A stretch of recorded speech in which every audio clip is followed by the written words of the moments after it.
शेतकऱ्यांच्या प्रलंबित शेतकऱ्यांचं एकंदरीत कर्जमाफीसाठी असेल, दिव्यांगांचं 6,000 मानसिक मानधन असेल आणि पेरणी ते कापणी MRGSच्या माध्यमातून जो खर्च सरकारच्या माध्यमातून झाला पाहिजे तो असेल, अशा असंख्य 17 मागण्या आदरणीय बच्चूभाऊंनी मागणी केलेल्या आहेत. तरी सरकारने मान्य करत नसल्यामुळे हा एल्गार महाराष्ट्र व्यापी चक्काजाम आंदोलनाचा एल्गार पुकारलेला आहे.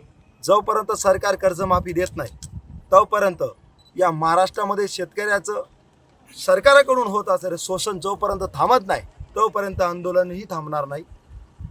जर आपल्या मागण्या पूर्ण नाही झाल्या तर अजून पुढे शेतकरी संपावर झाल्याशिवाय राहणार नाही. पुढचं आंदोलन जरी सरकारने शेतकऱ्याची कर्जमाफी 100% आश्वासनं देऊनही झाले नाही तरी शेतकरी संपावर झाल्याशिवाय राहणार नाही.